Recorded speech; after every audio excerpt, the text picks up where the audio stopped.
we're seeing the truth of this organization. And what it does is, I think, shows a lot of people everything that we talk about and tell you about what's going on behind the scenes at CNN, at CBS Evening News, at Google, go down the list, at Disney, at all these places. This is what's happening. This is just getting to see from the inside how the left wing overtakes and corrodes these places.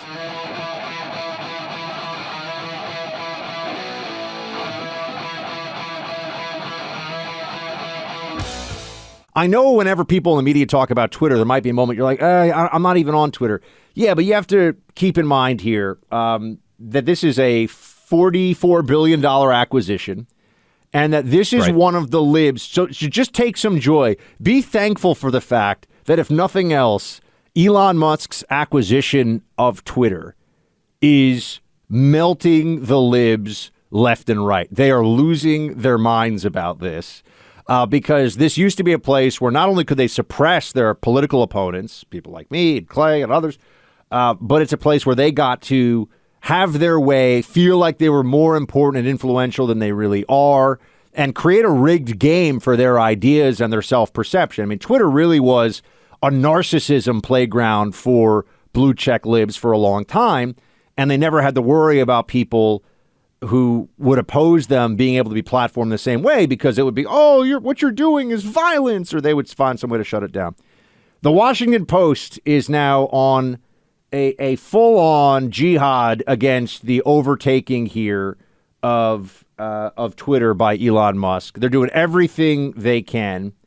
We could say crusade as well, whichever one. I don't know which one the Washington Post would prefer as terminology, but they are going all in to try to take down Elon Musk and say that he is destroying this place. But one of my favorite things, Clay, in this story where they're speaking to the trust and safety group. Now, just under trust and safety, this is straight out of Eric Blair, better known as George Orwell, straight out of his 1984 thought process. You'd create a group that destroys trust, because all it does is elevate or suppress a political narrative based upon the needs of the left.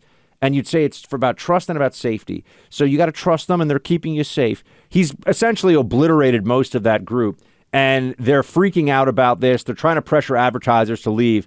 My favorite thing, though, was in this very long Washington Post piece trying to destroy Elon's takeover of Twitter.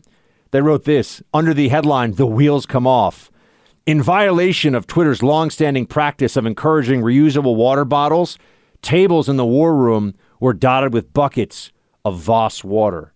Clay, not only is Elon devoted to free speech, but he overrode Twitter's reusable water bottle policy and had bottles of Voss water in there because he's destroying the planet as well as Twitter. I don't know that I've ever said this to our audience before. I am so encouraged by Elon Musk's bravery in essentially having FU money and being willing to say to the blue check brigade, the left wingers out there, FU, which so few people are in a public fashion. I'd actually encourage all of you to go sign up for Twitter. I mean, he's ended every ban, right? Trump has access, if he wanted to start tweeting again. Buck, I think that Elon Musk is going to turn Twitter into a very popular and powerful message and voice for free speech, the likes of which we have not seen in a social media era. And for people out there who are not active on social media, why this matters is through the algorithms, they were able to artificially distort really not very popular things, right? The idea that 14-year-olds should have top surgery and get their breast cut off, for instance, as if it were a mainstream idea. And that does influence the way that our conversation in the country takes place, whether you like it or not.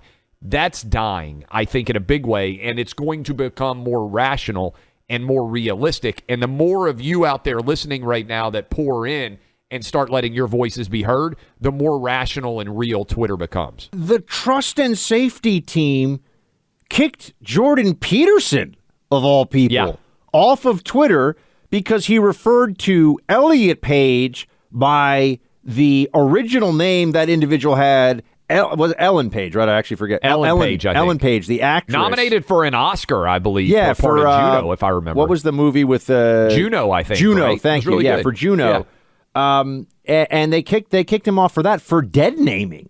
So when they say things like, it's about safety, they're lying to you. When they say that they believe in the First Amendment, the trust and safety team was lying to you. This is about the most woke crybaby libs creating a little cabal inside a social media company that was built, by the way, on the false promise that it would be a free speech platform. You're right. Built, got its users, got to the place where it was powerful enough that then they decided to weaponize it wholesale against the right in critical moments like the 2020 election with the Hunter Biden laptop suppression story. And this is now, it's fascinating to see all this exposed. They never thought this would happen. I mean, the people at Twitter who were running this, the Trust and Safety Committee, never, I can just tell you this, the last people on planet Earth that you want to have your back in a dark alley or a bar fight situation is anybody on the Trust and Safety Committee. But we're seeing the truth of this organization. And what it does is, I think, shows a lot of people everything that we talk about and tell you about what's going on behind the scenes at CNN, at CBS Evening News, at Google, go down the list, at Disney, at all these places. This is what's happening. This is just getting to see from the inside how the left wing overtakes and corrodes these places. I think it's the most significant win for rational, sane thought in years in the United States of America, that what Elon Musk is doing right now with Twitter. And it's important that we retired Nancy Pelosi, and it's important that the House flipped. But I think you can argue the most significant thing to occur in our country in 2022, again, some people are going to think it's crazy. I think it might be Elon Musk buying Twitter because of the influence that Twitter has in a way we talk about every single topic on the planet. Just having a neutral, unbiased platform of even-handedness is so radical that it's changing things already. For every person in our audience right now, if you're somebody who used to enjoy posting on Facebook because it gave you a voice, or you posted stuff maybe even on Instagram or things like that in the past of a political nature, you have not been getting a fair shake for years now. For at least 6 or 7 years, that is for sure, and maybe longer.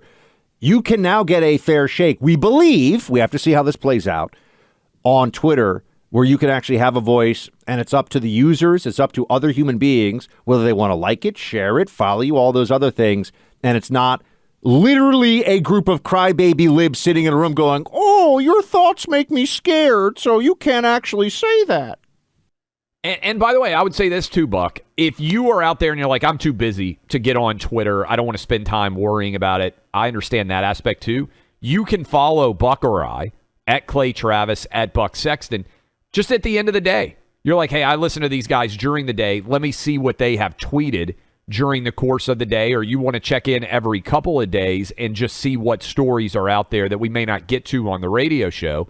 I would just say, hey, go follow us. I think you'll enjoy just being able to see what we're putting out there, and the fact that I think we're starting to have more and more influence. Apparently, I thought this was a joke. Apparently, Elon Musk really did find a closet full of Stay Woke t-shirts. Yes.